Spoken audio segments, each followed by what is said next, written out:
Hello, my friends, and welcome back to my channel. Today we're going to talk about decluttering. And why are we talking about decluttering? Because we have 2 weeks left of the year. And my friends, I'm here to tell you that we think of decluttering or cleaning as a spring project, but I will say that getting rid of things in this year, in 2024, that no longer serve you, that have no significant meaning in your life, that have no purpose. They're just taking up space, taking up room. Let's just get rid of them. Let's just get rid of it. It is not serving us. It's no different than thoughts in our head. It's no different than fear, right? Pushing through that and getting over that hump of fear and over that hump of deciding whether something that we have, we may or may not want it, we may or may not use it. Let that energy go. Just let it go, because it is not serving you where you want to go. I am someone that prides myself in being very organized and keeping things tidy and giving everything a job. That is something that my family actually makes a lot of fun of me about. They love it, but they also think it's pretty hysterical. Because number one, I do not have a junk drawer in my house. If it's junk, it doesn't belong in a drawer. End of story. I need to have organization in all aspects of my life. I cannot open a drawer and fight with it and then shimmy things around trying to find what's in there. No, absolutely not. That is not happening here. So I love an organized home. Was it always this way? To some extent. My husband and I were both type A when it comes to cleaning and organizing. He's actually a little bit more type A than I am when it comes to this. The man, he does artwork with the way he ties his cables. It's just amazing to me. Everything he does is with precision and preciseness. Like, he is so precise in everything he does. And that is probably why I am so in love with him, because he just speaks to my soul when it comes to that. God knew that I needed him. God knew that I needed that particular man to be in my life. But here's the thing, we cannot clean together, we cannot organize together, because we have very different systems. We have very different ways of doing things. And his mentality is very knee-jerk reaction. He is ready to throw things away. There are things that he's thrown away that he hasn't told me about. And then 5 years later, he regrets it. And I'm not saying like this rule applies to all things.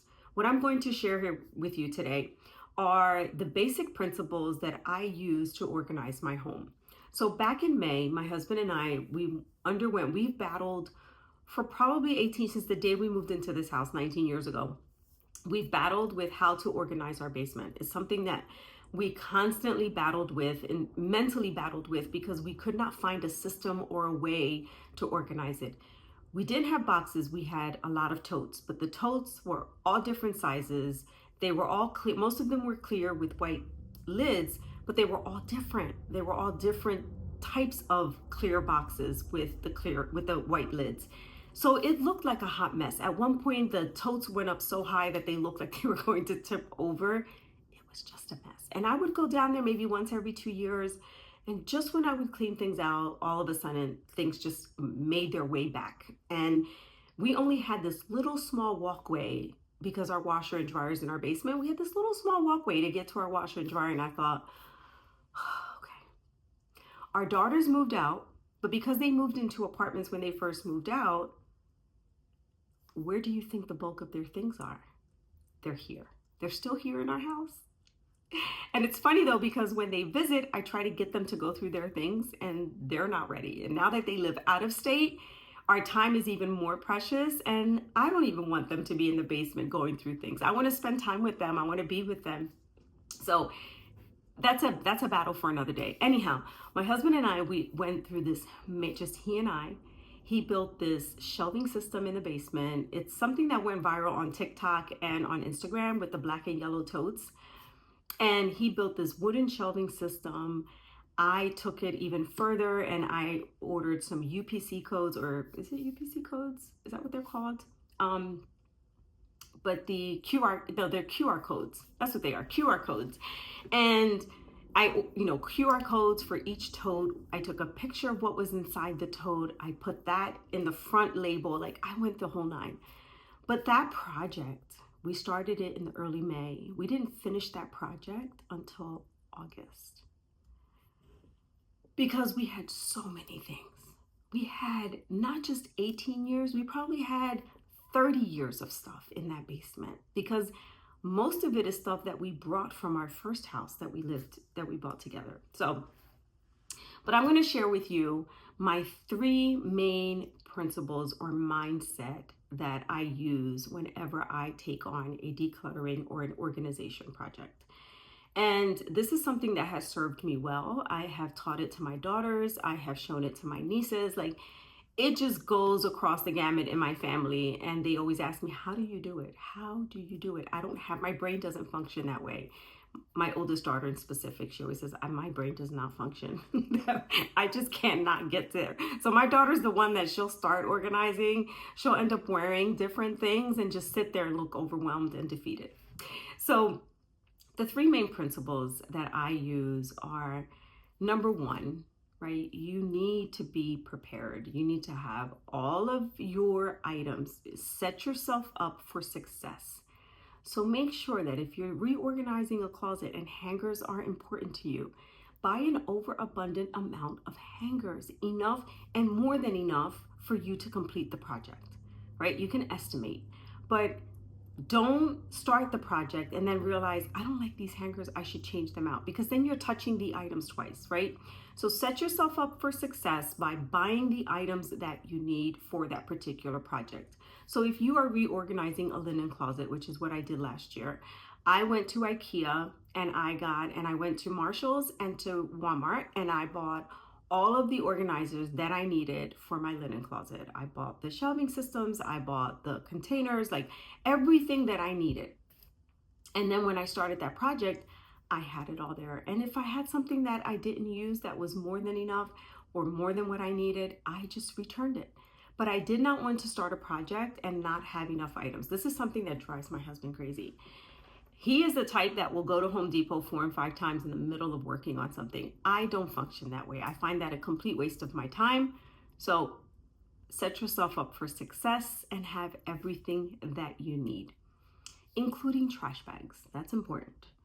So, and then the second the second fundamental thing that I would suggest that you do is when you are starting a decluttering or organization project, you need to start with a clean slate. It is no different than creating a budget. You have to know your starting point. You have to know where you are.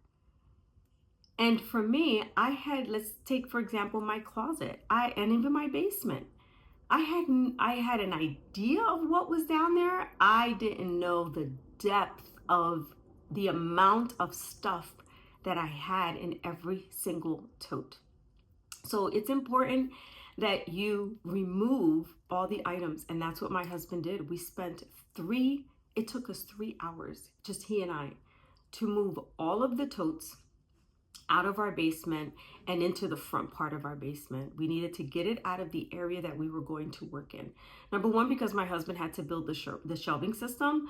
But even if he didn't have to build the shelving system, I have found that this technique works best, because otherwise you're just shifting. I call it shifters. You're just shifting totes, shifting shirts, shifting boxes from one side of that location to another side of the location. And you're going to get so tired of moving that thing around that by the time you're halfway through the project, you're going to be so fatigued and so exhausted from it all that you're just going to end up putting it back because you don't want to look or open another box, right? So in the example of decluttering a closet, you want to take everything out. Every shoe box. We keep our shoes in our original boxes. My husband and I do share a closet, and I'm so thankful for that because it has kept me to a minimum. However, before this project in September, yes, we still shared a closet, but my side of the closet could not breathe.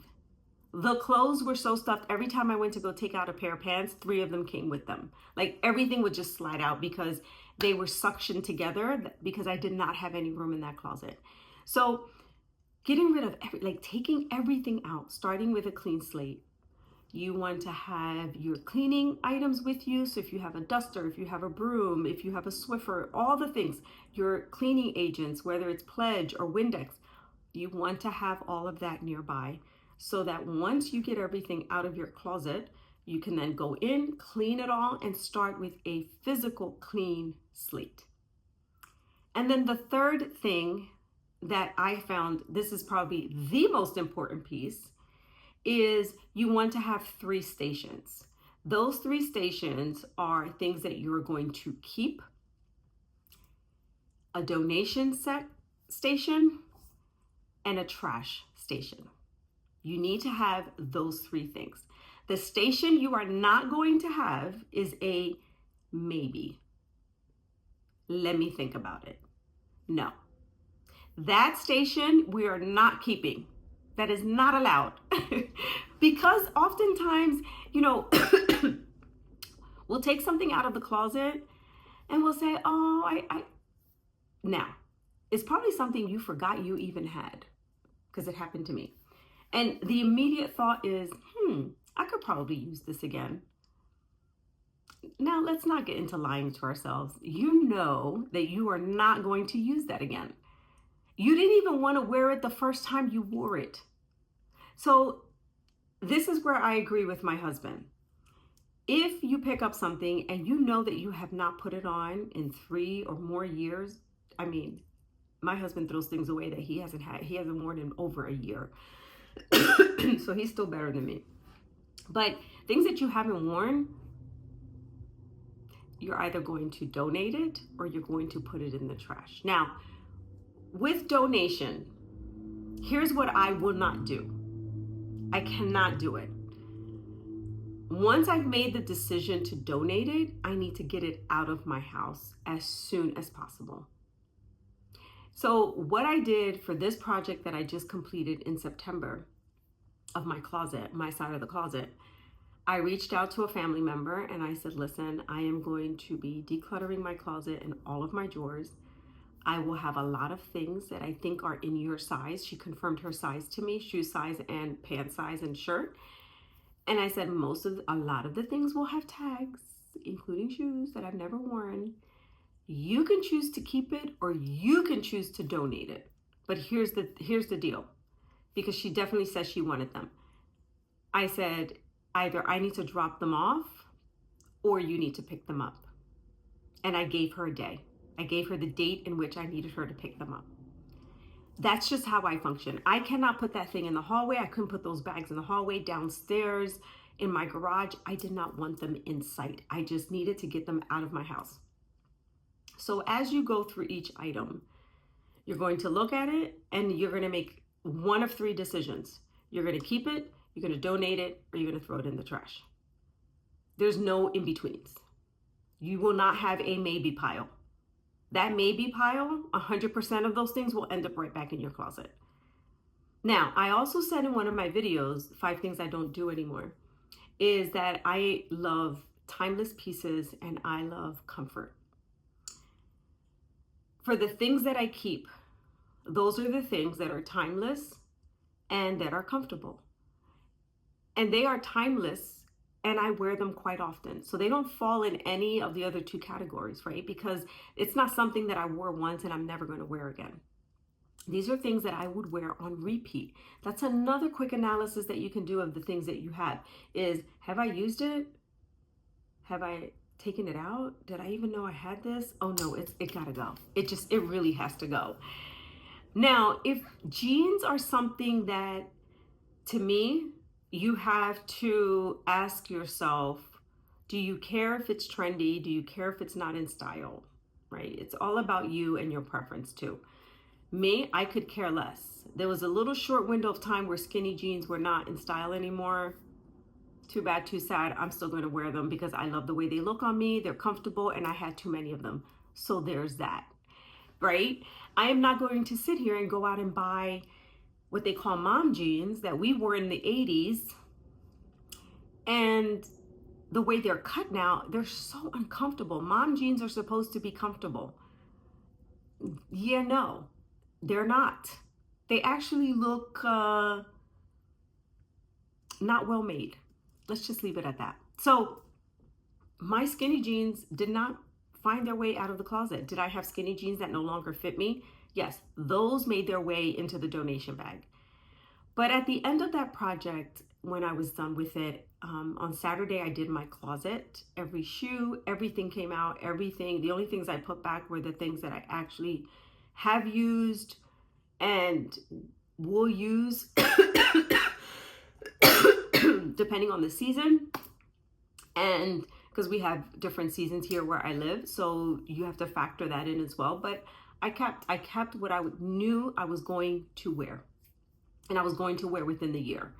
And then I went to my drawers. I did the same thing with all of my drawers. I had so much activewear, so many things that I had for working out that I never wore, didn't fit me right. When I wore them, I didn't like the way they felt, and I just kept them. I kept them because of the specific person that either gave them to me or they served a memory. And things can happen with clothes too, where they serve a specific memory. And for those of us that are memory keepers, it's hard to let things go because we tie that item to that person or to that event or to that moment, right? There's a memory associated with that. There's an emotional tie to that piece. And that comes with time.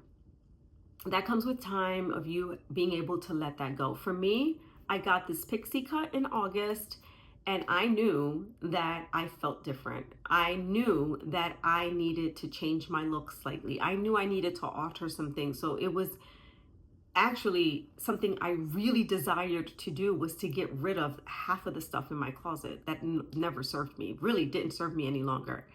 So that's how I want you to think about when you go into a project. And as we approach the end of the year, these last 3 days, I have spent getting rid of paper.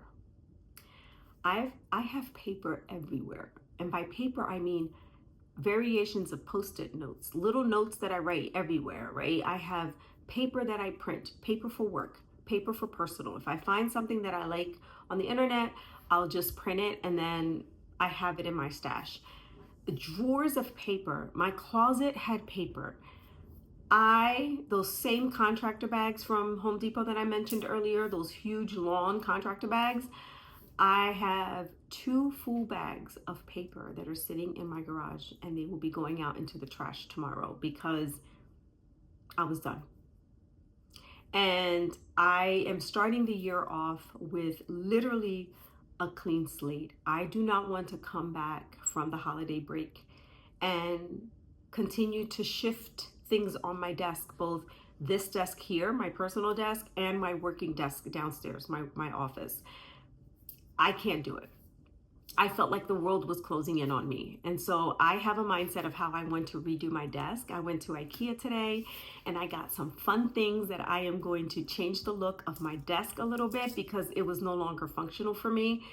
We did this 3 years ago. A lot of me has changed in 3 years and I need it to work for me now. So I am going to ask my husband to hang some things up for me, and I will show you a before and after picture, maybe in my stories or maybe in my community tab. I'll do a before and after picture of my new desk and how it's going to look. But I hope that this video has helped you when you are faced with challenges of how to start a decluttering project. I hope that you use those 3 principles that I just shared with you in this video, that you go back and listen to it again, and that you follow those 3 principles. However big or however small that decluttering project is, those 3 principles will definitely serve you well. This applies to kitchen cupboards. I am not going to take that one out. I don't edit my videos, so it's going to go in there anyway. But your kitchen cabinets, drawers, right? All the things, like, just get rid of it. It is not serving you.